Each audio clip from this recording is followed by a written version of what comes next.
continuando o estudo sobre o casamento. Semana passada nós falamos a respeito das características do casamento. Nós vimos que o casamento é heterossexual, que o casamento é monogâmico. Nós vimos que o casamento gera comunhão, que o casamento gera independência da família com relação às outras famílias, ao Estado e à sociedade. E vimos também que o casamento era a experimentação do amor, o exercício do amor que Deus nos deu e que nós devemos ter em relação ao cônjuge. E hoje nós vamos falar sobre as bases do casamento cristão. O nosso comentarista coloca uma linha um pouco, eu no esboço saí um pouco da linha dele, porque eu achei que ele tratou de dois temas muito extensos, sucintamente.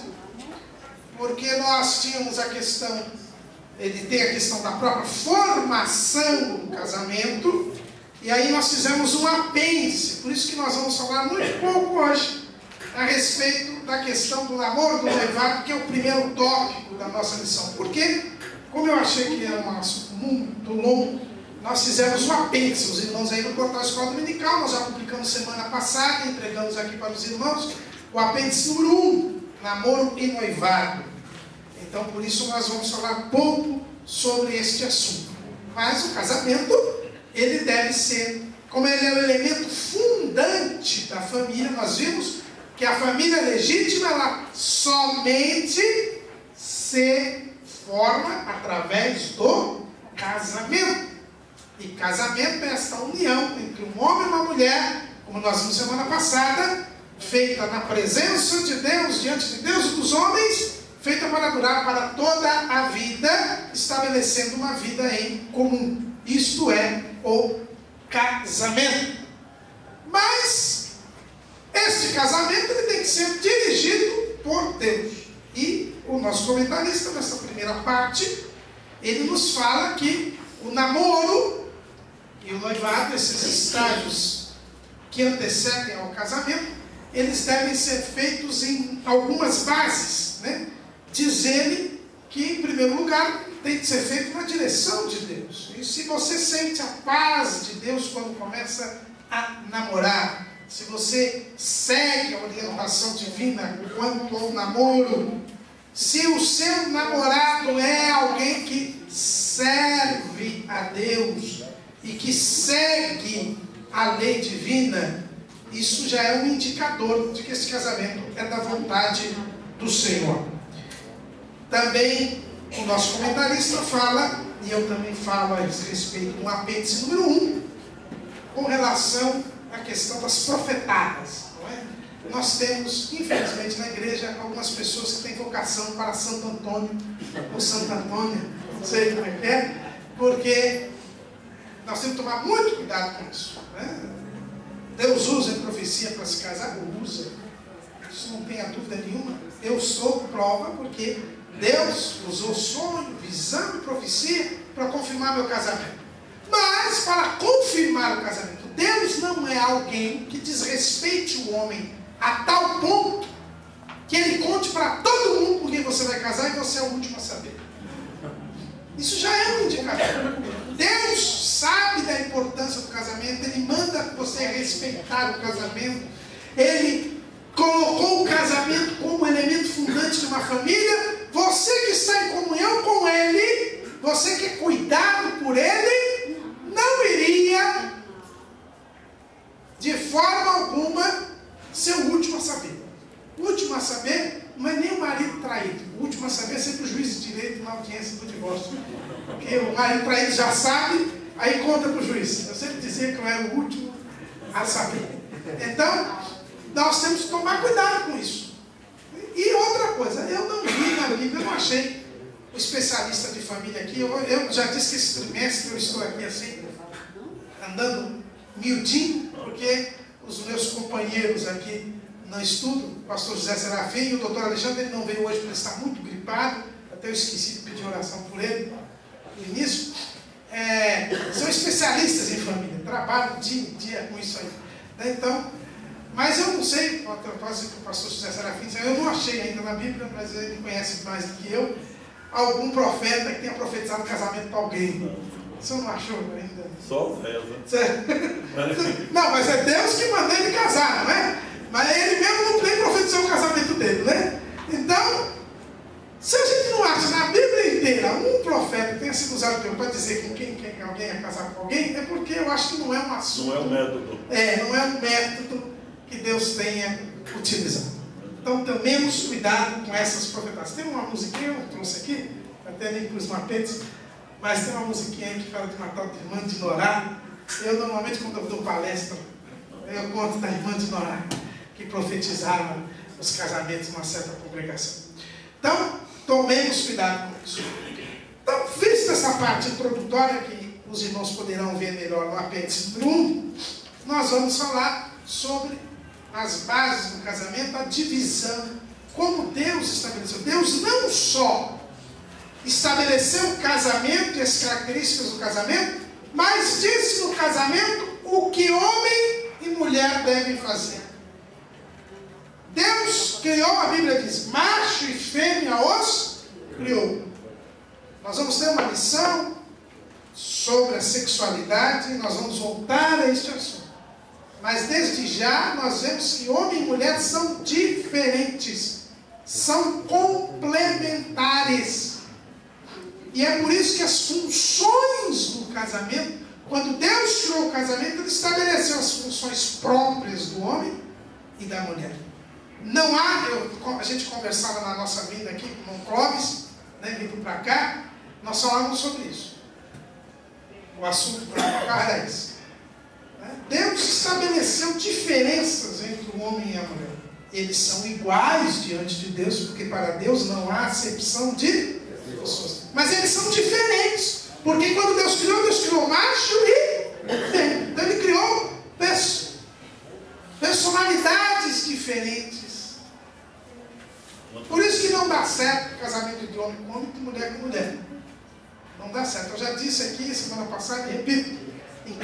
Quando sai ali da homofobia, essa música vai ser censurada, não vai poder mais. Aquela música do Tim Maia, só não vale homem com homem, nem mulher com mulher. Né? Mas ele tem razão na música dele. Então, homem e mulher são diferentes, embora sejam iguais.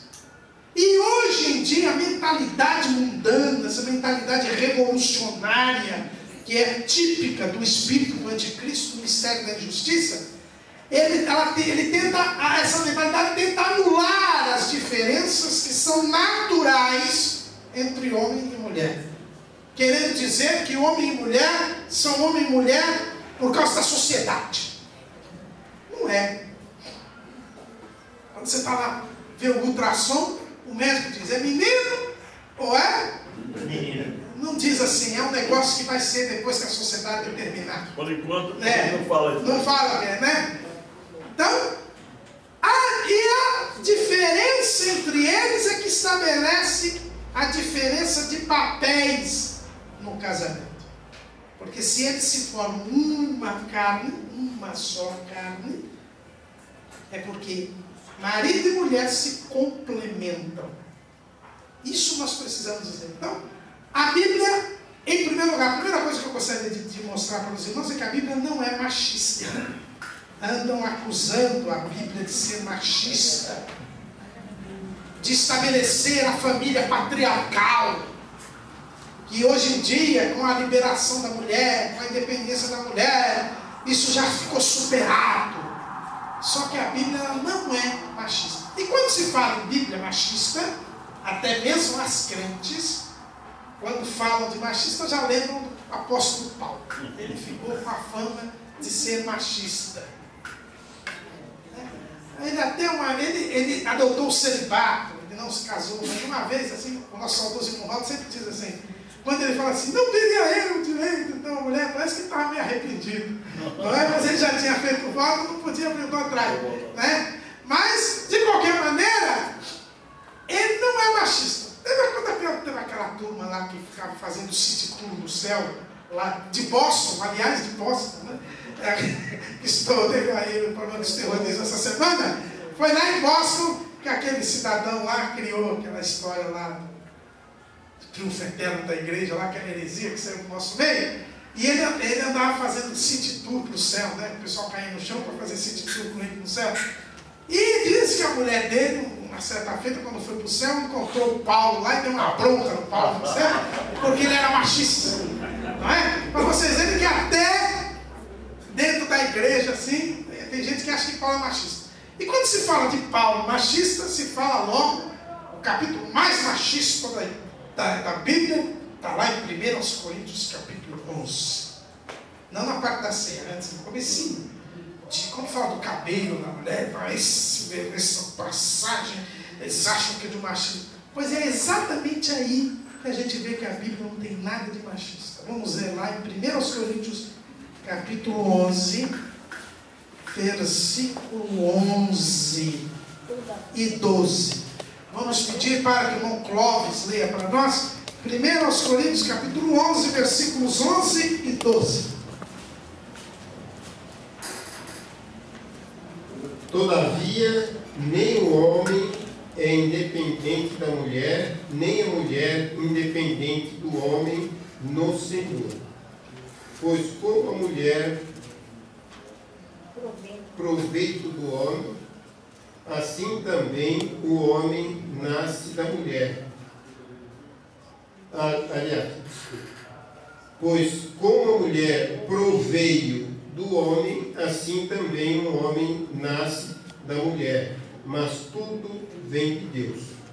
Então Paulo aqui, quem escreveu isso foi Paulo. Quando está falando do cabelo, ele fala o quê? Nem é o homem sem a mulher, nem a mulher sem o homem. E como a mulher vem do homem, que Eva vem do homem, todo homem vem da mulher. Então essa é a prova evidente de que nem homem nem mulher são mais um do que o outro. Isto é a palavra de Deus, a Bíblia é bem clara. Homem e mulher dependem um do outro e os dois dependem de Deus. E o casamento é isso. A realidade do casamento é essa. Homem e mulher, um depende do outro e os dois dependem de Deus. Então não há machismo nenhum. A igualdade que andam falando por aí está aqui já há muito tempo. É só nós vivermos o que diz a palavra de Deus. Jesus veio, eu já disse semana passada aqui, Jesus veio restaurar o princípio divino da família que se perdeu por causa do pecado ao longo dos séculos. Nós vimos que até a lei de Moisés não batia com a vontade de Deus. Nós vamos ter uma lição sobre isso, que é a questão do divórcio. Até a lei de Moisés, que Deus deu para Moisés, mas a dureza do coração do homem inseriu lá uma cláusulazinha que denegria a mulher, que inferiorizava a mulher. Porque o repúdio estabelecido na lei de Moisés era uma prerrogativa do homem. O homem podia mandar embora a mulher não podia mandar embora o homem. Não dá licença um pouquinho, não precisa microfone não. Qual foi a humilhação que passou Raquel, que passou a mulher de Raquel, a esposa de Jacob, a Leia, quando amanheceu o dia, resolveu, está errado, não era você. Que humilhação. Humilhação, né? Exatamente. E irmãos, esse feminismo, eu ainda, quando a gente chegar na lição lá da sexualidade, eu estou pensando ainda, mas eu tenho um vídeo do padre Paulo Ricardo, que ele fala, acho que eu vou até postar no portal, o feminismo, o inimigo, o maior inimigo das mulheres, é o feminismo. Por quê? Porque o feminismo, ele promete à mulher uma igualdade que ele não pode dar. E, na verdade, o que nós temos hoje? Hoje nós temos a mulher como mero objeto do homem hoje. Nunca a mulher foi tão aviltada, tão desprezada, como é nos dias de hoje. Tanto que o tráfico de mulheres aí está crescendo enormemente. A mulher virou uma simples mercadoria. Isso é resultado do feminismo. Isso é resultado do feminismo. Então, nós temos que tomar muito cuidado com essas coisas. Então, a Bíblia não é machista, a Bíblia não é sexista, e esse versículo mostra muito bem isso. Só que a Bíblia é a verdade. Ela diz que o homem e a mulher necessitam se complementar, e Deus os fez diferentes um do outro, E por isso as atividades deles no casamento são distintas, são diversas, são diferentes. Marido e mulher são chamados de cônjuges. Essa palavra cônjuge, que é um substantivo sobrecomum, né? Não tem a cônjuga, né? É o cônjuge. Aliás, eu tinha um professor que dizia assim, a forma mais bela de xingar a mulher é dizê-la que ela é o cônjuge virago, né? Cônjuge virago é a esposa, é a mulher. Então às vezes a gente põe lá o cônjuge virago, né? É a mulher. Palavra cônjuge. Cônjuge. Juge vem de jugo. Cônjuge quer dizer aos que estão debaixo do mesmo jugo. Então a palavra cônjuge, ela já indica que ambos estão sob o mesmo jugo, sob uma mesma imposição. Que imposição? Que jugo? Aquilo que Deus estabeleceu para eles. Foi Deus quem criou o casamento, Ele quem determinou as regras. Então não é o marido que está acima da mulher, nem a mulher que está acima do marido. Ambos estão debaixo do jugo de Deus. E Jesus disse que o meu jugo é suave e o meu fardo é leve. Então, o jugo, as imposições não são criações da cultura, não são criações humanas, não são coisas que variam conforme o tempo, conforme a época, conforme a região, mas são princípios e mandamentos divinos. É isso que nós temos que entender. O papel que o marido tem, o papel que a mulher tem, são estabelecidos por Deus. E é por isso que eles são chamados de cônjuges.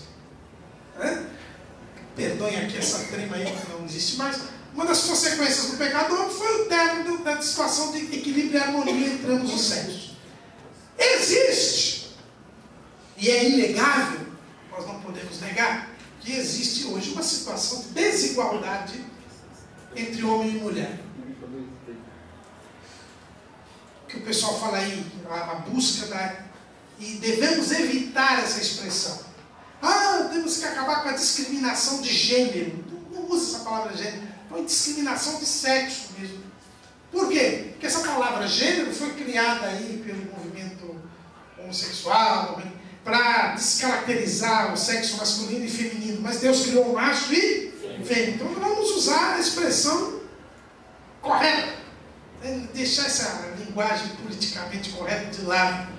Existe uma situação de inferioridade entre homem e mulher? Existe. Mas isso não é o plano original de Deus. Isso é consequência do pecado. Vamos lá no livro de Gênesis, capítulo 3. Vamos pedir para que o nosso pastor João Carlos leia para nós aí, irmão. Gênesis 3 e 16.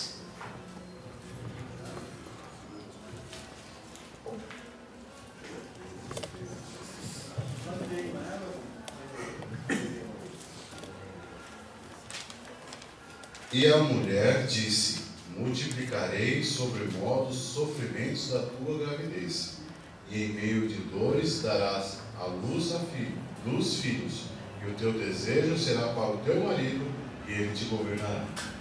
Então vejam bem aqui, essa superioridade que existe do homem em relação à mulher, na década de 1990, a Organização das Nações Unidas fez uma conferência sobre a mulher, os direitos da mulher, em Pequim, na China, e se chegou à conclusão, no estudo que foi feito, que em todos os países do mundo, em todas as classes sociais, a mulher é inferiorizada em relação ao marido, ou em relação ao homem. Em todo mundo, em todos os escalos. Depois, no começo deste século, eu vi também uma reportagem dizendo que, falando dos 10 maiores executivos do mundo, 3 eram mulheres. E embora as suas empresas não fossem as 3 últimas do ranking, elas recebiam os 3 menores salários. Isso lá em cima, o CEO, né? Eu não estou falando aqui de baixo, que já é costumeiro isso. Mas em todo lugar. Por quê? Porque isso é bíblico, irmão. Isso é o resultado da queda do homem.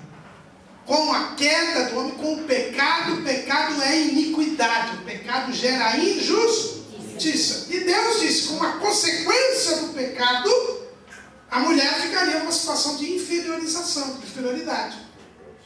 E isso em qualquer cultura, em qualquer época.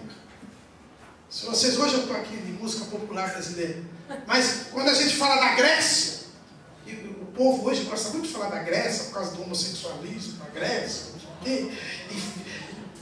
mas é só pegar a música Mulheres de Atenas, do Chico Buarque de Holanda, você vai ver como é que era a situação da mulher na Grécia. E eles falam, é fiel à história. O melhor lugar em que a mulher vivia na antiguidade era Israel. E não é por acaso. Por quê? Porque foi um povo formado por Deus que recebeu a lei de... Mesmo assim, colocaram lá o repúdio para deixar a inferiorização da mulher. Mas era o melhor lugar em que a mulher era cuidada no mundo. E na igreja, eu já te dou a palavra, e na igreja não é diferente. Hoje se fala muito que tem mais mulheres do que homens nas igrejas, mas a história do cristianismo mostra que as mulheres sempre se converteram mais do que os homens, justamente porque entre os cristãos as mulheres eram muito melhor tratadas do que entre os pagãos. As mulheres receberam a devida dignidade por Jesus. O ministério de Jesus mostra como ele tratava as mulheres de forma digna. Quando os discípulos chegaram e viram Jesus conversando com uma mulher samaritana, eles ficaram escandalizados. Mas Jesus, não só, a própria mulher não acreditava que estava conversando. Primeiro, os judeus não se comunicavam com os samaritanos. Jesus rompeu essa barreira étnica. Segundo, Jesus rompeu essa barreira de um homem falar com uma mulher desacompanhada. Também porque as mulheres, vocês veem lá pela multiplicação dos pães. Tantos mil homens, fora as mulheres e crianças. Não eram nem contadas. Hoje a gente fala assim que a gente é desprezado porque o ser humano virou apenas um número. Lá nem número era zero. Nem número era zero. Jesus fala com ela, fala da situação irregular dela. E ela vê que ele está falando com ela, sabendo que ela era samaritana, que era mulher e em situação irregular. Jesus com a mulher adúltera.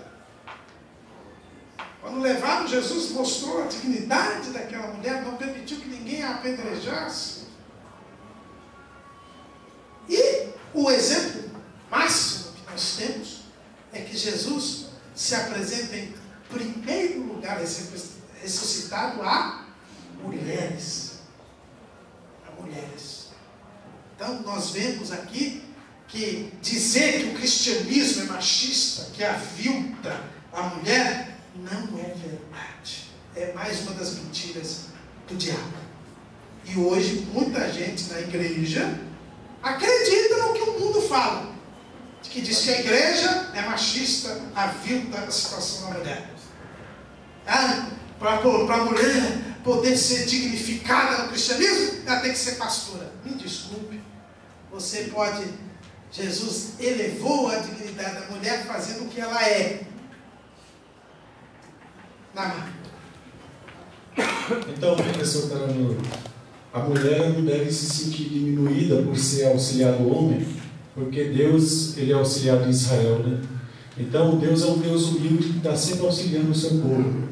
E a questão da mulher na igreja, a mulher, quando Jesus veio na terra, a mulher deve muito a Jesus, porque Jesus dava atenção, deixava ela fazer as coisas, servir a Jesus. E não só a mulher, tudo que chega perto de Jesus se valoriza, né? Então, e outra coisa, sobre a questão quando Jesus ressuscitou, eu era criança, eu estava no púlpito da igreja, dormindo no colo do meu avô, eu acordei, o pastor falou que quando Jesus ressuscitou, apareceu com as mulheres, Jesus era muito sábio, porque a mulher gosta de se comunicar. Ele falou que na casa dele, quando se reunia a família, a mulher dele conversava com 10 pessoas de uma vez, ele só conseguia conversar com uma. Então a mulher, quando Jesus ressuscitou, apareceu para ela, ela saiu contando para todo mundo. E o evangelho se espalhou para aquela região, e o mundo foi evangelizado de então. Naquela época o mundo era evangelizado graças à mulher, porque a mulher, quando viu uma pessoa, ia falar de Jesus. Se Jesus não tivesse aparecido para as mulheres, até hoje eu não sabia que ele tinha ressuscitado. Porque os homens iam ficar falando, será que é? Será que foi? Ah, acho que não foi. E ninguém falava. Isso é uma verdade. Pois não, irmã? Pastor, o senhor disse aí que a maior inimiga da mulher é o feminismo, né? Não está funcionando. A maior inimiga da mulher é o feminismo, né? E a Phyllis Scheller, uma escritora americana machista, ela combate totalmente essa questão do homem prevalecer. Então ela fala assim, que a maior inimiga da mulher é a própria mulher. Mas a realidade é essa. Então Deus definiu. E hoje o nosso texto bíblico, que é muito repetido em casamentos, né? Paulo, ele, falando a respeito do relacionamento em Cristo e da igreja, ele fala a respeito dos deveres que Deus estabeleceu para homens e mulheres no casamento. Então, qual é o jugo que nós vimos? Se eles são cônjuges, eles estão debaixo do mesmo jugo, qual é o jugo que Deus estabelece para marido e mulher? Vamos começar pelo marido, embora o texto comece pelas mulheres, né? Mas para a gente entender bem o texto das mulheres, nós vamos começar pelo marido. E diz assim, 5:23 de Efésios, porque o marido é a cabeça da mulher, como também Cristo é a cabeça da igreja, sendo ele próprio o salvador do corpo. Então a função do marido é ser a cabeça da mulher. No nosso Código Civil anterior, o primeiro Código Civil que o Brasil teve, que é de 1916, e vigorou de 1917 até 2003, se dizia, o marido é a cabeça do casal. Aí arrancaram isso porque diziam que isso era machismo. Não é machismo. Quando a Bíblia fala que o marido é a cabeça da mulher, não está dizendo como eu até fui atacado já. Atacado não, criticado, né? Disseram que o meu esposo aqui estava muito feminista, né? É porque eu até expliquei, eu fiz um esboço para brasileiros. E aqui nós temos o famoso machismo latino-americano, que não tem nada a ver com a Bíblia. A nossa cultura é machista, o machismo latino-americano. Mas isso não tem nada a ver com a Bíblia. Isso é um traço cultural do homem.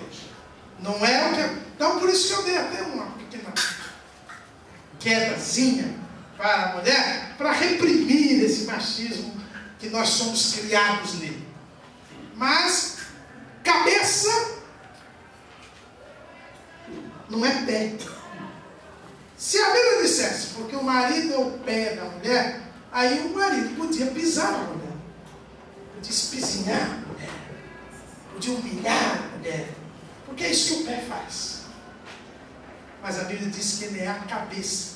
E eu já tentei pisar com a cabeça, não consegui. Então, ser cabeça não é pisar, humilhar, desprezar, aviltar. Não. Ser cabeça, o que faz a cabeça? Primeira coisa, pensa. Cabeça, primeira coisa, tem o cérebro aqui, pensa. O marido é feito para planejar, para dirigir as famílias. O ministro do planejamento em casa é o marido. Por quê? Porque o homem é feito para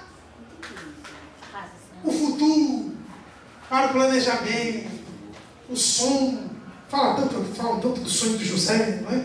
Então o homem ele é mais visionário, ele olha mais assim. Quando chegaram aqui, o irmão João e a irmã Marlene, eu esperei eles chegarem, eu estava esperando eles chegarem aqui, porque a filha deles estava ali, e eu falei assim, olha, eu vou ter certeza absoluta, vai chegar e o irmão João vai ficar olhando para frente, arrumar um lugar, e não vai notar a filha, quem vai notar a filha é a irmã Marlene. E foi exatamente o que aconteceu aqui. O irmão João já estava ali no meio, ali, aí a irmã Marlene deu uma cutucão nele e mostrou a filha que estava no canto ali.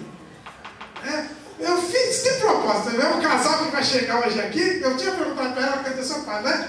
Que eu queria ver isso. E foi isso. O homem, ele sempre olha para frente, ele visualiza as coisas, ele projeta as coisas. Ele foi feito para isso.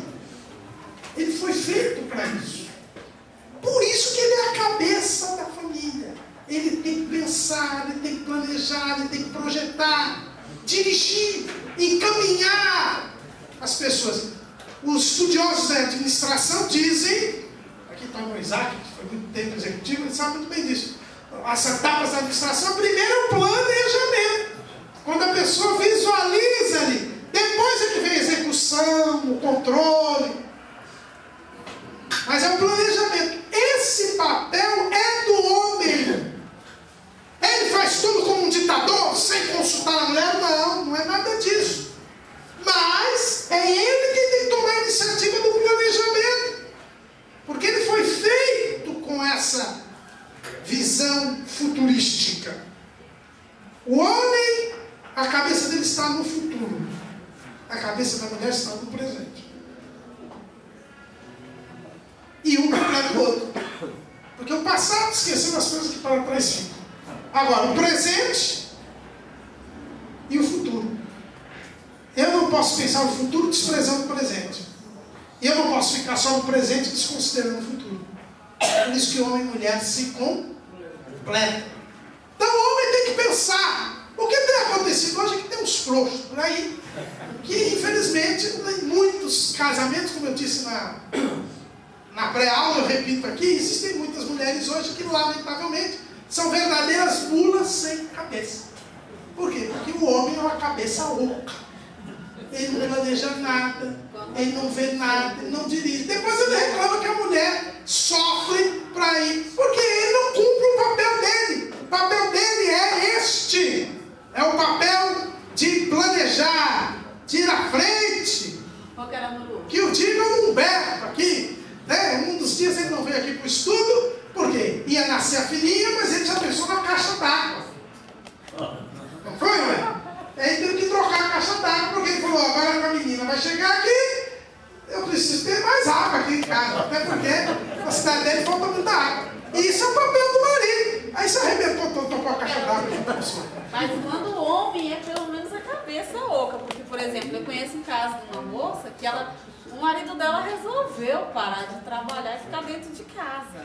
Aí ele resolveu lavar, passar, limpar, cozinhar, ir ao supermercado fazer compras. Aí ele chegava no supermercado, ele comprava o que ele gostava em excesso. Ele não colocava aqui na cabeça porque dele. Isso já não é a parte dele. E aí ele não pensava quanto que era o salário dela. Aí um dia ela ficou muito irritada e brigou com ele. Ele falou assim, eu faço tudo pra você e você não me dá valor. Eu lavo, eu passo, eu cozinho. Aí ela disse assim, pois saiba que eu não estou satisfeita com o seu trabalho. Você está despedido. Aí a mãe dela passou mal. No dia seguinte ela falou, fulano, leve minha mãe ao hospital. Ele falou assim, você não me mandou embora? Ela falou, estou recontratando você, vai levar agora. Então é pouco. Mas aí não é. Vamos deixar. Mas o marido, ele tem esse papel. Ser cabeça não quer dizer ser um ditador, como eu disse. Por quê? Porque na cabeça nós temos dois ouvidos. Ele olha o futuro, mas ele tem que ouvir aqueles que estão ao seu lado. Então o marido, ele tem que, para tomar as decisões, ouvir a mulher. Ouvir a mulher, porque ele é cabeça. E a cabeça está aqui. O modelo do marido, e a Bíblia ela é muito pesada com relação ao homem. Porque diz assim, amai vossa mulher assim como Cristo amou. Olha o modelo. Eu tenho consciência, nenhum marido consegue ser marido perfeito, por quê? Porque tem que ser como Cristo. E a gente ainda não chegou à estatura de varão perfeito, à estatura de Cristo. E nenhum homem vai sofrer calado pela mulher. Não vai morrer pela mulher. Vai, eu conheço vários. Eu, por exemplo. Eu, por exemplo, pode perguntar amanhã para a Rosana, pode perguntar para ela. Então, é essa a situação que nós temos de ter. O marido, ele tem que dar ouvidos às opiniões. Ele que toma a decisão final, mas nenhuma decisão é tomada solitariamente. Você já imaginou se Jesus não nos ouvisse? Como estávamos perdidos. E tem vezes até que assim, que a gente fala para Jesus, era bom até a gente ficar mudo, né? Mas Jesus ouve. Jesus ouve. Então, nós precisamos ouvir. Nós precisamos mais ouvir do que falar, porque a cabeça é uma boca só e 2 ouvidos. Então o marido, na direção, não deve falar tanto quanto ouve. Ele deve pelo menos ouvir o dobro do que fala. Ser cabeça é ter a capacidade de amar como Cristo amou a igreja. Nós falamos aqui, né, quando se cantou o hino agora há pouco, aqui se tem a última estrofe, diz que nós temos que estar aos pés de Cristo, aos pés de Jesus, renunciando a nós mesmos. Cristo amou a igreja, se entregou por ela, morreu por ela. Nós temos que, o marido, ele tem que se sacrificar pela mulher, se negar pela mulher. É isso que a Bíblia exige. O marido, ele toma as decisões não visando o seu fim, o seu objetivo, o seu ego, os seus interesses, mas ele tem que se anular pela mulher. Senão, não tem casamento.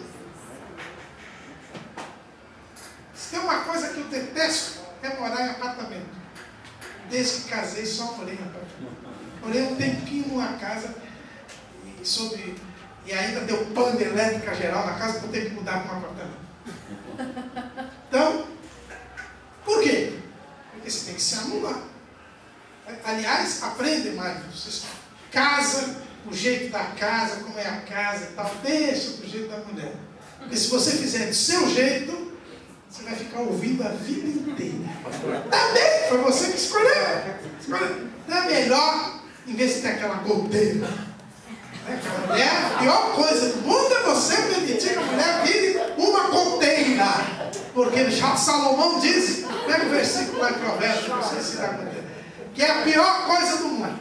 Pois não, irmã Maria? E aí depois eu vou. Irmão, é muito gostoso morar em apartamento, morar em casa.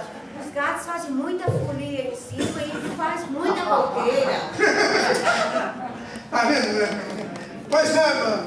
Olha, eu vou ler uma frase aqui, mas eu não vou dizer o nome de quem colocou a frase aqui, tá? A frase diz assim: ainda bem que o meu marido está aí.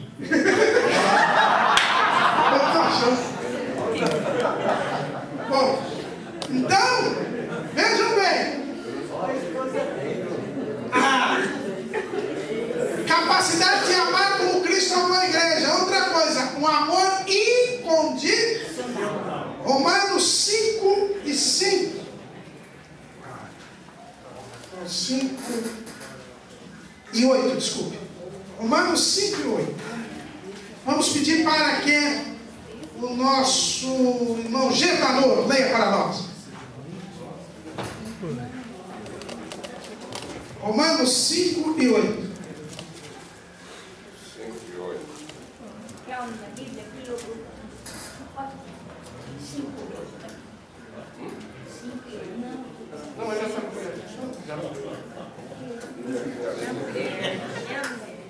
Obrigado, irmão. 108. Mas Deus prova o seu amor para conosco em que Cristo morreu por nós, sendo nós ainda pecadores. Jesus não esperou a gente se converter para Ele nos amar, nem para demonstrar o seu amor, mas Ele provou o seu amor morrendo por nós quando nós ainda éramos. Então você deve se sacrificar pela sua esposa, pela sua mulher, mesmo que ela seja goteira. Já achou o versículo da goteira aí? Mesmo que ela seja ainda aquela goteira, mesmo que esteja assim, ó. Eu lembro uma vez um júri que eu presidi e o homem tinha tentado matar a sogra. Então, o advogado era um pastor, né? O advogado de defesa era um pastor. Então ele pegou sempre esse negócio da mulher da goteira, mulher vistosa. E ele falava, e realmente aquele homem sofreu 20 anos na mão da sogra. E ele falou assim, você sabe o que é ficar 20 anos ouvindo? Ele falava várias vezes isso. E ele lia o versículo. Ele está procurando ali o versículo da goteira. É o Provérbios 21:19. Pode ler. Melhor é morar numa terra deserta do que com uma mulher rixosa e iracunda. Mas ainda tem uma que falta a goteira. Como que goteja? Tem. Mas é melhor estar no deserto, né? Do que com a mulher rixosa. Mas amar, outra coisa, amar não é sentimento, amar é comportamento. Amar é comportamento. Ele provou o seu amor morrendo por nós. Marido, ele tem que provar o seu amor. Eu estou vendo ali o namorado ali, ele está com a cara assim. É pesado mesmo, viu, Paulo? É pesado mesmo. É pesado. Ele tem que dar prova do amor. Eu nunca me esqueço. Já achou? Olha assim, vê Provérbios 27:15. 27:15. Eu me lembro de uma passagem do meu pai, que ele brigou com a minha mãe, brigou feio. E a briga foi tão feia que ele saiu. Pode ler. Microfone, só um microfone. O gotejar contínuo no dia de grande chuva é a mulher rixosa. Uma e outra são semelhantes. É aquele. E aí vai tomar frio. Então é terrível, né? Mulher goteira. Quando a mulher vira goteira é uma coisa. Então, o que acontece? O amor é um comportamento. Então, meu pai brigou e saiu comigo e a minha irmã. A coisa foi tão feia lá que ele saiu para esparecer um pouco. Mas ele vivo, né? O que ele fez? A gente passou numa casa de um vizinho. Eles tinham viajado. E tinha um cachorro lá bravo. Meu pai pulou um portão grande, pulou o portão, foi lá. O cachorro quis morder meu pai, e ele foi desviando, pegou 2 rosas do jardim do cidadão, pulou de volta e entregou um para mim e um para minha irmã. Quando chegar em casa, entrega para sua mãe. Quando a gente chegou a casa, entrou, lógico que a gente ia contar toda a peripécia. Meu pai pulou, o cachorro quase mordeu, e ele pegou essas rosas e mandou. Acabou a briga. Minha mãe chegou para meu pai e perguntou para ele: o que você quer que eu faça para jantar? Mas por que isso? Porque ele provou o seu amor. Pulou um portão alto, quase foi mordido por um cachorro para dar rosas. É isso. A mulher quer atitudes do marido que provam o amor. E o marido tem de amar a mulher e provar com atitudes, assim como Jesus provou com atitudes. Pois não, irmão Gêmeo da Louca? Eu os convido a todos para abrirem vossas Bíblias e lermos junto aqui o Provérbio 14. É conhecido de todos os irmãos, né? Mas é bom colocar em pauta. 14:1. Isso. Provérbio 14:1. Olha aí. Pode, mas a gente vai ler daqui a pouco. A gente está falando do marido. Depois eu falo, eu peço para o senhor ler. Porque essa é da mulher. Por enquanto eu estou falando do marido. Os maridos estão querendo fugir logo do assunto. Está todo mundo. Quando eu pedi para ler da Cotela, todo mundo correu para ler. E agora o outro já está falando da mulher sábia. Eu estou falando do marido ainda. Os senhores verem que a Bíblia não é machista. Padre Ramiro. Pastor, eu tenho que fazer um telhado na minha casa para pintar a casa e tal, ficou bonito o telhado. Só que o telhado não deu certo, e mofou toda a casa. Toda vez que ela olha, ele diz assim, tá vendo que você fez, você esse pau ter sido melhor. Exatamente. Por isso, irmão, não deixa a mulher pôr o sofá no lugar que quiser, né? Porque senão vai ficar aquele negócio. Eu falei, não sabia que era assim. Bom, amor é comportamento e o homem tem que tomar essa iniciativa. Veja bem, vós, maridos, amai a vossa. Não quer dizer que a mulher não deve amar o marido, mas a iniciativa é do marido. Assim como a iniciativa foi de Jesus. 1 de João, vou pedir para a irmã Emília para nós. 1 de João 4:19. 1 de João 4:19.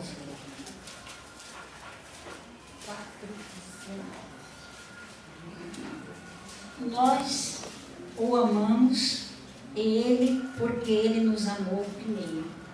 Jesus nos amou? Primeiro Ele provou o seu amor. O marido ele tem que tomar a iniciativa do amor. É por isso que você que tem que lembrar a data do noivado, do casamento, do aniversário. É você que tem que lembrar. É você que tem que dar aquele beijinho. Hoje, como eu estou na música popular brasileira, é aquele amante à moda antiga. Essa história hoje, tem homens hoje em dia, irmãos, e faz parte do mistério da injustiça, dessa confusão que o diabo tem criado, falar que a mulher que tem que ser atirada, que tem que tomar iniciativa, e o homem fica ali tímido. Não, é o homem que tem que tomar a iniciativa do amor. Do amor, não estou falando do que não presta. Porque isso o homem sabe fazer muito bem. A iniciativa daquilo que não presta. Safadeza, como dizem por aí. Não, eu estou falando do amor. Do amor. O homem é quem tem que tomar a iniciativa. Isso vale muito. Vale muito. Você acordou de manhã com aquela vontade de ter uma noite romântica. É você que tem que tomar a iniciativa. Dar um beijinho, ligar no meio da o irmão Luiz Henrique, na videoaula dele, disse isso aí. Você já dá um elogio para a mulher, já liga na hora do almoço elogiando a mulher, se você quiser alguma coisa à noite. É você que tem que tomar a iniciativa. Agora, você não toma iniciativa nenhuma. Está na sua cabeça. Hoje eu não aguento mais. A mulher não sabe, chega fedendo, catinga, e já chega e já quer que a mulher. Não vai ter nada. Vai ter. Se bobear, dorme na sala. Dorme na sala, que ela põe para fora. Porque a mulher, ela precisa ser esquentar, a mulher precisa se sentir amada. Então o homem que tem que tomar a iniciativa. Pastor José Serafim. Essa aula ele que devia dar, eu pensei que ele fosse pedir essa aula, mas ele acabou não pedindo. Quando eu faço encontro de casais, eu faço uma pergunta, deixo os casais pensarem. Quanto tempo demora uma relação sexual? Aí eu faço, que é a opinião de vocês? 10 minutos, meia hora, 2 horas, enfim, né? Demora 24 horas. Começa de manhã e aquele amor, aquela demonstração de carinho. Aí conclui isso. Vamos lá, exatamente. Então, Estão pegando no seu pé, pastor. Falaram assim, olha. Pegando no meu pé? O irmão James falou assim. Não é irmão Rosana, não. Deve ser no time, viu? Ó, seu irmão Caraburu, faça isso sem querer alguma coisa à noite também. Sim, mas eu estou dizendo na circunstância. Não estou dizendo que é só. Mas tem gente, o homem, ele, até para isso, ele tem que se conduzir dessa maneira. Então, nós precisamos ter a iniciativa do amor. Isso é ser cabeça. Como se a mulher fosse uma Isso é ser cabeça. Né? Próximo. Eu já falei aqui. Aqui, então, eu coloquei o livro de Cantares. Tem muita gente que acha que o livro de Cantares tinha que ser um amigo do Senhor, que disse uma certa feita que podia arrancar o livro de Cantares da Bíblia, que não fazia diferença. Né?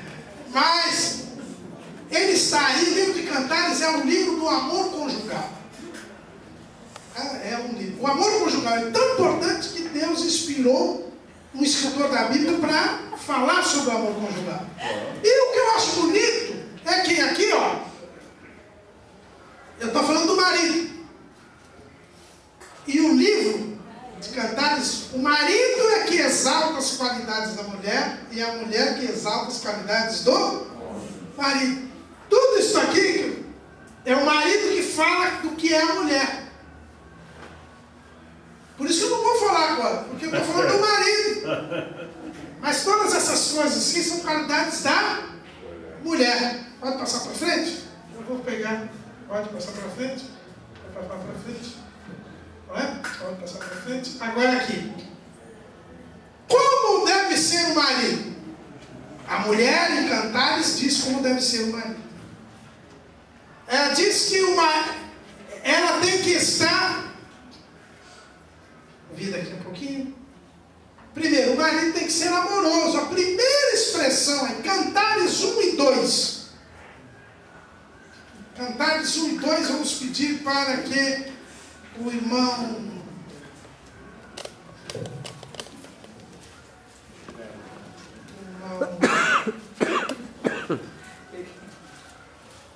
Aqui, irmão Elias, lê com a gente.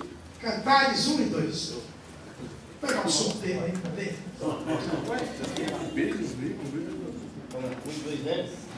Beije-me com os teus beijos da sua boca. Primeira expressão da mulher para o marido é o quê? Beije-me com os beijos da sua boca. Então, ela espera que o marido seja alguém amante, alguém carinhoso, alguém amoroso. Ela deseja sentir este carinho e este amor do marido. Outra coisa que o marido precisa ter um bom nome. Um bom nome. O marido está aqui, mas não vou dizer quem é o marido. Mas certa feita, um marido está aqui, mas não vou dizer quem é. Mas eu ouvi da mulher dele a seguinte expressão, que foi a pior coisa que ela teve na vida, foi quando alguém foi cobrar uma dívida do marido. E aí ela falou, olha, eu aguento tudo, menos que você fique devendo. Eu não casei para ter algum cobrador bater na minha porta. É isso, a mulher ela se sente indignada quando ela ouve falar mal do marido e o que estão falando mal é verdade. Ela fica indignada. Então, é por isso que não tem coisa pior que mulher de político. Porque ela sabe das coisas erradas do marido, está levando vantagem. Quando deixa de levar vantagem, ela abre o leque. Vocês lembram aquele ex-prefeito de São Paulo, que o Celso Pinto, a mulher arrebentou. Ele já estava ruim, a mulher veio e matou de vez. Não é? Por quê? Porque ela se sente indignada por não ter, ela não se sente bem em saber que o seu marido não é uma boa pessoa, não tem um bom nome. Por isso que a segunda coisa que diz assim, um unguento derramado é o teu nome. Nós temos que ter um bom cheiro de Cristo. Ela exige isso. Tem muito homem que está preocupado só com o perfume que põe para poder se chegar perto da esposa. A esposa gosta de perfume. Eu sei disso porque eu detesto perfume, não uso perfume. E a minha esposa não engoliu isso até hoje. Mas, mais do que o perfume, ela quer que você tenha um bom nome.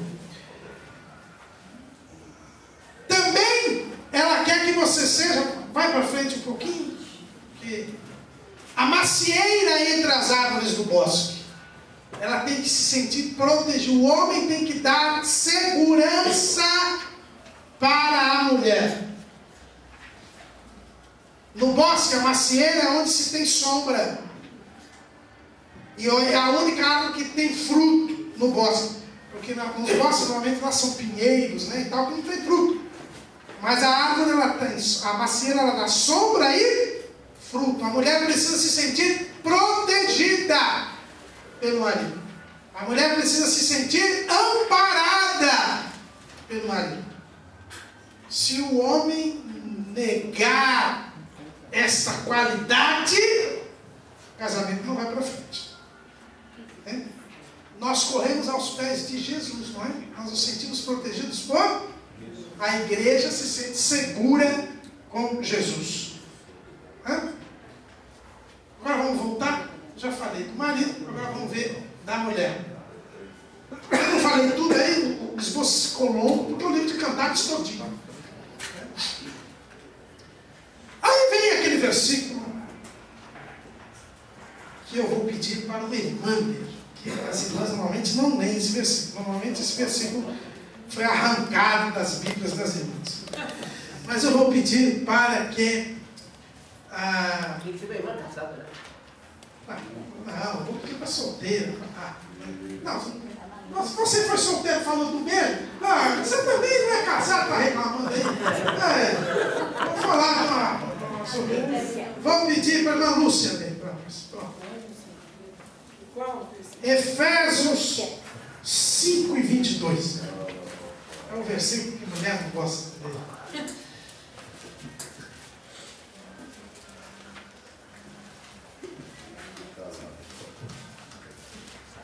Vós, mulheres, sujeitai-vos a vosso marido, como ao Senhor. Você viu que ela já até engasgou de sujeitar. Todo casamento, pastor gosta de ler isso aí, né? Vós, mulheres, sujeitai-vos. Só teve um casamento na minha vida que eu vi que pegaram no pé do marido e não da mulher. Até hoje. É porque o celebrante era avô da noiva.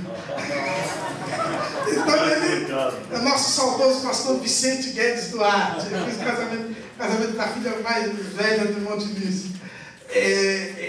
Pegou no marido ali, direto. Que era a neta querida que estava casando. Mas, então o que aconteceu? Sujeitar, uma outra tradução de submissa. Submissão. Submissão. Sub é estar debaixo de uma missão. De uma missão.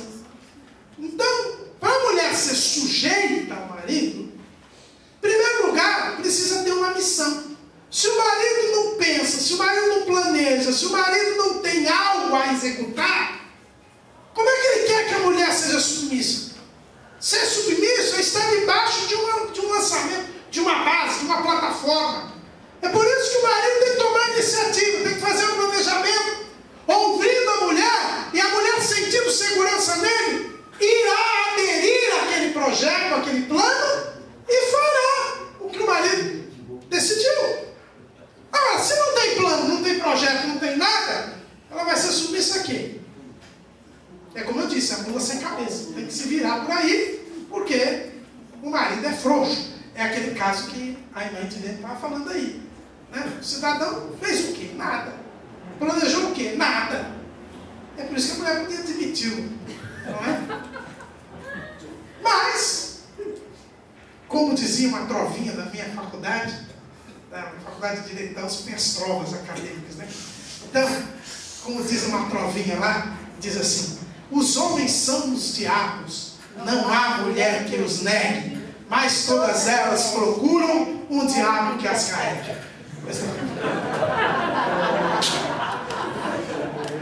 Pode lá. Irmão Caraburu, eu, com todo respeito à Igreja Católica, tem muitas pessoas de valores lá, né? Quando eu era criança, tinha um senhor judeu que passava na minha cidade, ele vendia cobertor, vendia tapete, e ele dizia, sabe o quê? Eu não gosto de vender nada para crente. Por quê? Eu falei, por que crente não paga? Ele falou, não, é o seguinte, O homem vai trabalhar, a mulher fica em casa, os crentes não compram nada, cara, é difícil. Porque a mulher fala que vai combinar com o marido, vai orar a Deus, vai pedir uma direção de Deus, aí não vende. Eu gosto mesmo de vender coisa para católico. Sabe por quê? Porque tem católico que compra terreno na lua, capim sem ter cavalo e mansão em alto mar. Então, com todo respeito à igreja católica, eu gosto deles, são nossos irmãos. A gente saiu de lá, tem gente de valor lá, a gente tem que respeitar. Mas é porque tem gente que não tem orientação na Bíblia.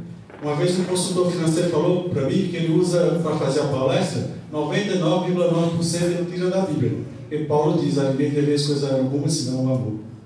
Amém. Eu preciso arrumar essas mulheres aí. Gente, aí vai ser porque hoje deu para diferente.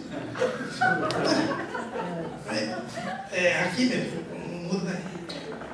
Então a mulher, ela ser submissa é unir-se aos planos e projetos do marido. Agora, veja bem como está escrito aqui: sujeitados aos maridos como ao Senhor. Como é que nós nos submetemos a Jesus? Por que nós fazemos o que Jesus manda? Porque Ele nos ameaça? Porque Ele nos maltrata? Porque Ele nos oprime? Porque Ele nos bate? Não. É porque Ele nos ama. Por isso que eu comecei pelo marido. A sujeição da mulher é a resposta da mulher ao amor do marido. Se você, marido, amar a sua mulher, provar o seu amor, ela será sujeita a você. Agora, o marido não ama, não toma a iniciativa do amor, e aí quer ir por força e por violência impor a mulher. Jesus não impõe nada a ninguém. Ele propõe. Ele propõe a salvação. Ele diz: quem quiser vir após mim. Vir após mim, negue-se a si mesmo. Então, a mulher, ela adere, ela se une ao marido e faz o que ele decide, se ele demonstrar amor com ela. Para com ela. Pastor, os apóstolos.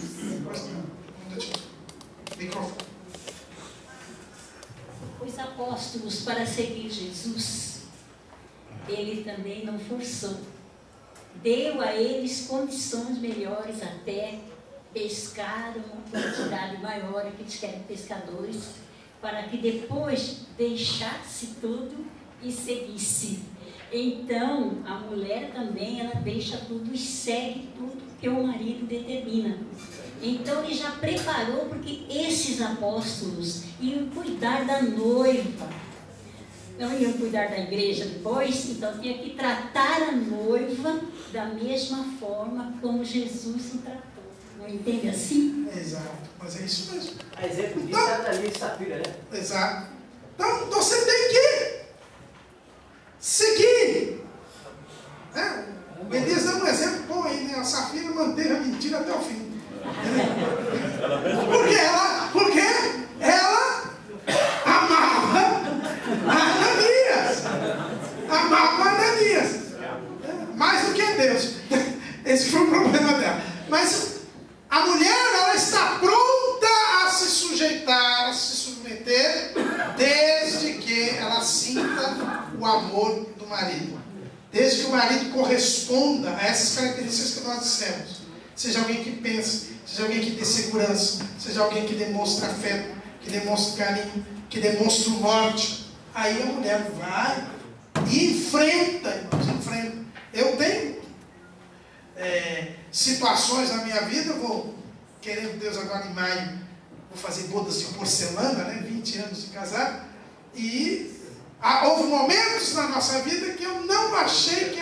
Eu até cheguei para minha esposa numa situação tão difícil, eu falei: se você quiser, pode ir embora, porque eu não tenho mais condições de segurar a peteca aqui. A peteca caiu mesmo, não teve jeito. Aí ela virou para mim e falou: eu não casei com você para te largar. A peteca caiu com ela caída mesmo. E enfrentou uma situação terrível. Mas isso por quê? Porque quando a mulher adere a este projeto, que ela sentiu a segurança, e ela é sensitiva, irmãos. Ela vive o presente, ela sabe as circunstâncias que estão tratando. Igual quando a irmã Marlene chegou aqui, ela já achou a filha dela ali, porque ela já olhou em volta. O João já estava olhando, pensando assim na distribuição da sala, para ver qual era o melhor lugar para sentar, para ver. Não é? Mas a mulher, ela sente as circunstâncias, então ela percebe muito bem quando o marido falhou, quando ele é culpado, quando ele não é. E quando ela sabe que ele não é culpado, mas as coisas fracassaram, ela está ali junto, pronta com ele ali. Agora, se você pisou na bola, aí tem que pedir perdão, porque ela está ferida. Uma mulher ferida é uma arma explosiva. E como? Aí é que entra Provérbios 14. Leia aí, irmão Gerardo. Agora sim. Agora pode ler. Agora ele está tanto feliz para ler. Provérbios 14 e 1.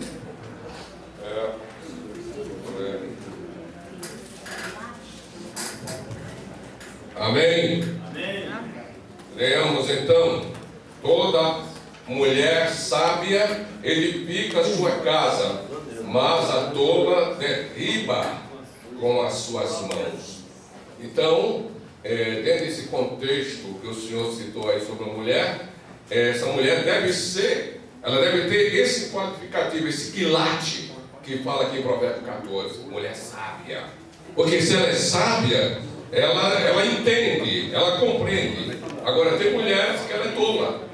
Eu não vou dizer aqui o nome e quem é a pessoa, mas uma pessoa realmente que é crente, ele é presbítero, e a mulher pegou, sem ele saber, ele trabalhando, ela levou todo o dinheiro que ele tinha, sumiu para o interior e deixou os filhos com as portas trancadas. Eu acho que o dinheiro acabou lá, e ele, por exemplo, sofrendo aqui com as crianças, ela ligou para ele e disse: eu estou voltando porque a coisa não está boa. E eu falei para ele assim: mas você vai receber essa mulher, irmão? Como é que vai ficar você presbítero? O ministério não vai aceitar esse negócio. Você sabe disso? A mulher passeou, voltou e agora você vai aceitar? Então cuidado. Se você vai voltar com essa mulher, faça um exame para ver se ela não está com a gravidez já preparada, e você assumir mais um sem ser seu, e fazer um exame de saúde para ver se ela não está com mais. Senão ela pode transmitir AIDS para você. Eu avisei ele, falei para ele, mas há um adágio popular que diz assim: marido e mulher, a briga de marido e mulher não se mete a colher. Isso é com você. Mas por quê? E aí mostra bem, o dia a dia da mulher na casa tem que ficar na mão da mulher. Eu já estou falando para o irmão. O homem é o ministro do planejamento, a mulher é a ministra da fazenda. O dia a dia, os gastos, o que deve comprar, o que não deve comprar, isso aí fica sempre bom com a mulher. Eu só conheço. Homem é aquilo que o irmão Edilene falou aí. Gasta e não compra nada que é bom. Mulher sabe pechinchar, mulher sabe. Está ali, a mulher sabe. Provérbios 31. O que eu estou dizendo está aqui, ó. É lá 31, versículo 10 em diante, mas eu gostaria, o versículo 11, diz assim: o coração do seu marido está nela confiado, e a ela nenhuma fazenda faltará. A administração do tesouro da casa tem que ficar com a mulher, porque ela conhece as circunstâncias do presente. Vocês estão vendo aí? Olha, talvez as mulheres derrubam a primeira presidenta mulher do Brasil por causa do tomate. Bendito tomate. Pois não? Eu não posso reclamar disso, porque minha mulher administrava a casa, ela tinha até uma agenda com tudo anotado. A minha também tem. Eu sempre trabalhei, fiz isso e forneci para ela o que ela precisava. Mas ela tinha. Agora, e a mulher de Jó? Tem muita mulher de Jó por aí. Você quebrou, citando. Mas eu não sei, será que ela largou Deus? Não largou, não largou. Tanto que ela não quis largar, ela falou, morra, né? Pra ficar livre. Mas também a mulher de Jó, a gente tem que entender que a mulher é emocional, ela tinha perdido todos os filhos, tinha perdido a fortuna. Ainda o homem estava chaguento do lado dela, foi um momento de estresse. E o problema é que, como ela tinha tudo, perdeu tudo, de repente, viu? Ela não soube como lidar com a situação, por isso que ela ficou irada. Eu gostaria de voltar um pouco para o Provérbios 14, diz que a mulher sábia edifica a sua casa. Porque essa é uma atitude que dá a entender que ela que manobra a família. Então aquela mulher que o marido chega em casa cansada, vai falar mal do filho, ou vai falar mal do marido para os filhos, ela vai jogar um contra o outro e ela está desmanchando a casa. A mulher sábia é aquela que sabe contornar a situação. O marido está nervoso com o filho, ela vai conversar com ele, vai procurar tirar aquele estado de nervosismo, ou vice-versa, e fazer uma reconciliação na família. E não criar um atrito maior, porque é aí que ela está derrubando realmente a casa.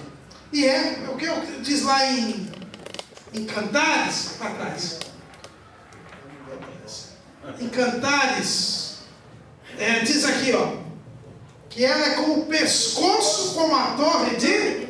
É onde diz, a mulher, ela é o pescoço, ela que faz a ligação entre a cabeça e o restante do... É a mulher que tem que fazer essa mediação nos relacionamentos do pai com os filhos, né, dos filhos entre si. É a mulher. O cara amigo. Pois não, irmão bispo.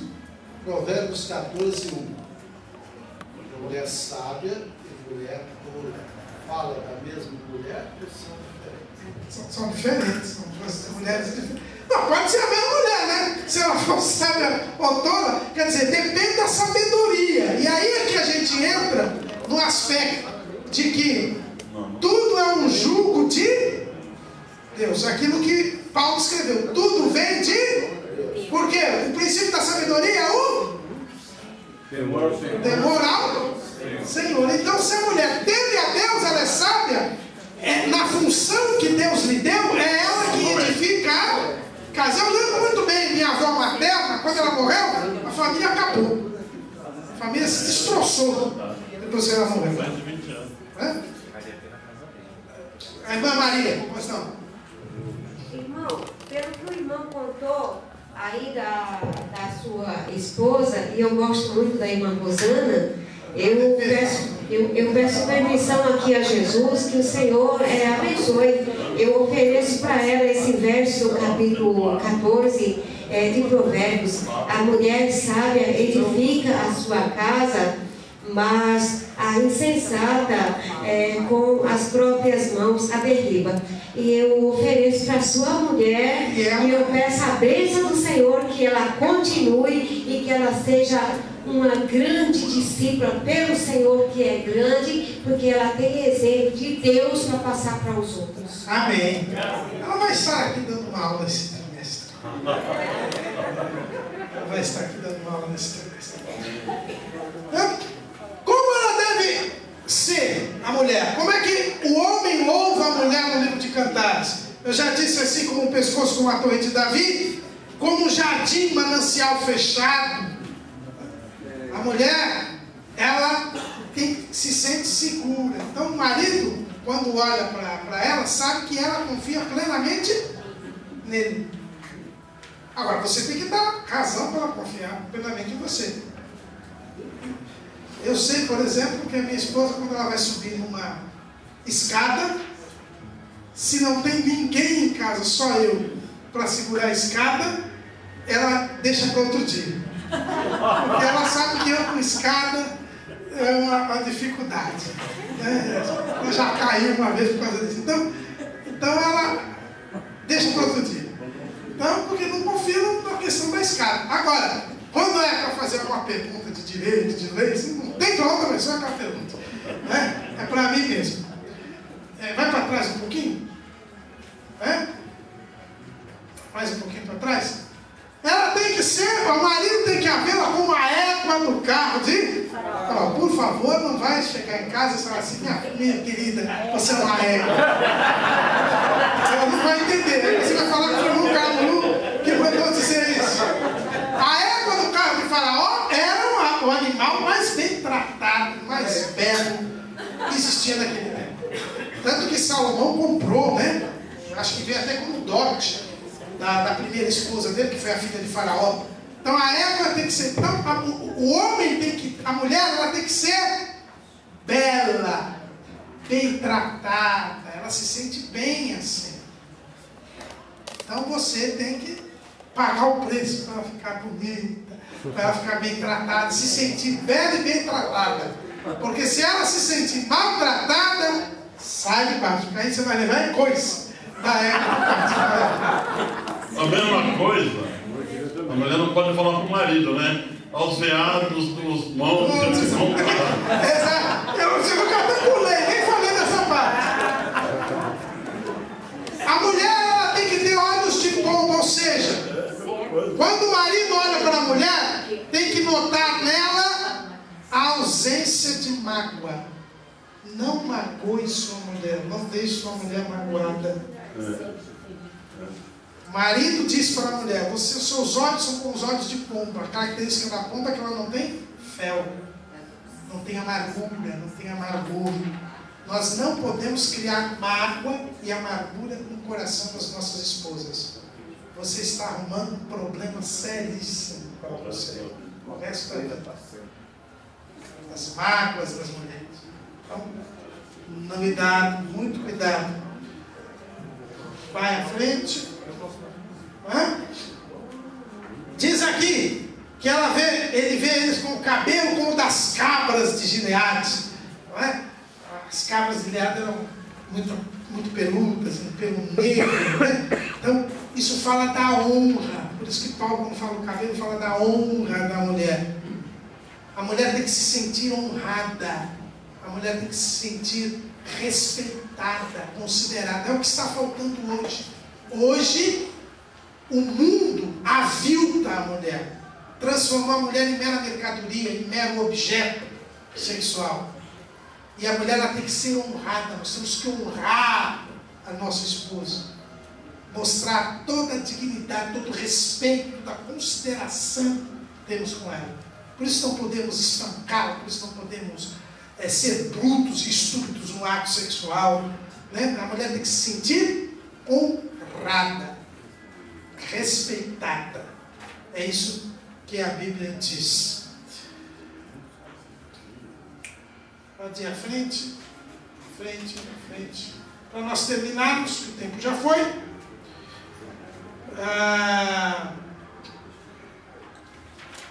Quando o homem deixa de cumprir o seu papel, a mulher deixa de cumprir o seu papel, nós temos a desestruturação da família. Hoje, muitas das coisas que estão acontecendo nos nossos dias é porque há uma confusão de papéis. Essa ideia do igualitarismo, essa ideia do feminismo, essa situação dos pais e do marido e mulher terem que trabalhar, é que está gerando a desestruturação da família.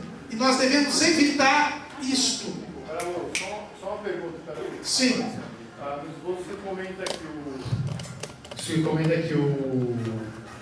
que deve se estimular que os casais tomem essa atitude na mais absoluta necessidade, evitando que quer dizer, da mulher trabalhar fora, é isso? Isso. O que nós temos? O problema é o seguinte, hoje nós sabemos que a ordem injusta econômica obriga homem e mulher a trabalhar. Mas, se for possível evitar essa situação, porque muitas vezes também, às vezes as pessoas querem ter um status, estão movidos pelo consumismo desenfreado, e quer ter aquele status, e aí os dois têm que trabalhar o tempo integral e ainda com um monte de hora extra para manter aquele status. É aí que eu digo, se puder, mesmo que tenha uma queda no nível de vida, mas se não for comprometer a subsistência, é melhor que pelo menos determinado período do casamento, a mulher não trabalha. Principalmente quando os filhos estão muito pequenos. Nós temos que criar isso. Então, é o que Paulo diz, a gente tem que se contentar tendo o suficiente para vestir, para comer, para beber, tendo as condições mínimas. Eu sei que hoje isso é difícil, porque nós vivemos uma situação de injustiça muito grande e você tem que se desdobrar para ter o mínimo. Agora, se puder, é melhor. Porque não há preço no mundo que pague a desestruturação familiar. Faz lembrar bem o estudo que o Dr. Parentes deu aqui, né? Lembra? O pastor Parentes, ele falou que quando ele foi casar com a esposa dele, ele falou para ela que quem deveria criar, né, os filhos dele seria a mãe dos filhos dele, não outra pessoa. Então, ela deixou o emprego, né? Ela era professora e escolheu isso. E Deus abençoou o casal e ele chegou até assumir a diretoria de um banco. Exato, eu lembro disso. Eu até tentei entrar em contato com ele para ver se ele podia vir dar uma aula aqui. Não, mas é isso. Então, se possível, né, porque muitas das vezes as pessoas querem ter um padrão de vida que não é necessário ter. Então é importante, nem que seja em parte da época. Né? Isso aconteceu comigo, né? Minha esposa tinha 2 empregos quando ela casou comigo. Ganhava mais do que eu. Ela largou tudo para se dedicar a essa parte familiar. Nós não nos arrependemos com isso e nem passamos fome, nem coisa alguma. Não é? Por causa disso. Tá?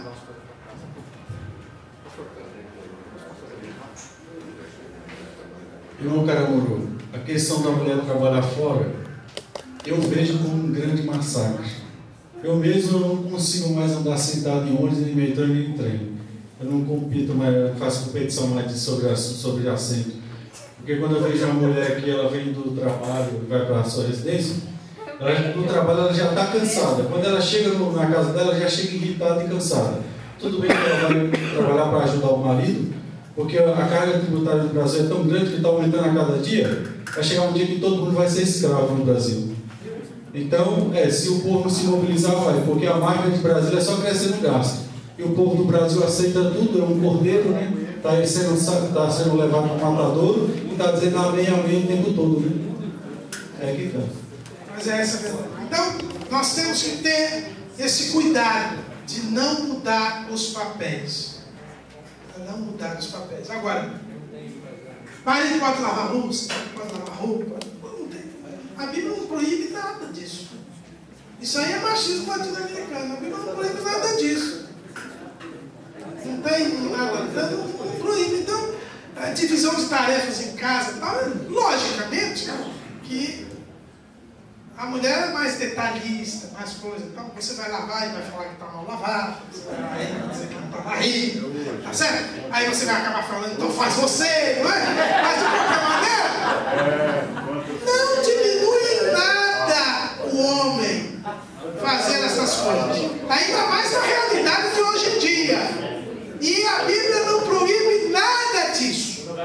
Tá? Então isso aí é questão cultural, questão de machismo. A mídia deixou o Brasil preocupado, né?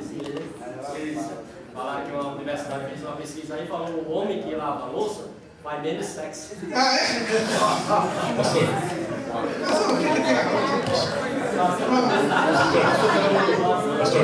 Eu sou aposentado desde 2 de março de 2011, 2012. Eu ainda estou no estágio, lavando louça, cozinhando, limpando a casa. Aliás, irmãos, falar em cozinha, ele cozinha muito bem. É que o Nenê não está aqui hoje, mas nem o Serafim para poder comer. Mais um bife, parmegiana. Quando é que você vai convidar a gente? O Beto também é um senhor cozinheiro. E o Bispo também. Hoje eu liguei para ele e estava lá montando uma costela. Mas a fralda que eu troco sempre vaza. Você está aprendendo, nem aprendendo, uma semana, 15 dias. A gente está terminando essa parte mais sobre casamento, né? E eu estava lembrando agora, esse ano eu estou completando 13 anos de casado. E no começo do casamento, eu e a Josi, nós tínhamos muitas discussões, né? Pelo menos uma vez por semana a gente discutia sobre alguma coisa. E a gente descobriu a receita, né, do porquê parar com isso, do porquê não ter esse tipo de dificuldade no casamento. Eu lembrava que as minhas discussões eram assim: eu tenho direito a isso, eu preciso do meu tempo para aquilo, eu preciso de tempo para jogar videogame, eu preciso disso e daquilo, e a gente sempre entrava em discussão nesses assuntos. Mas chegou um tempo, pastor, que pela palavra de Deus eu descobri que eu não tenho direito a nada. Eu não tenho direito a ser feliz, eu não tenho direito a ter tempo, eu não tenho direito a comprar o que eu quero. A partir do momento que eu descobri que eu não tenho direito a nada, que minha única função é fazer o que ela tem direito, e ao mesmo tempo que ela do lado dela deixou de buscar os seus direitos, passou a olhar para o que eu precisava, a coisa começou a funcionar. Amém. Então o grande problema nosso é esse, é ficar achando que eu posso isso, eu posso aquilo, eu tenho direito daquilo, e deixa de olhar para cá.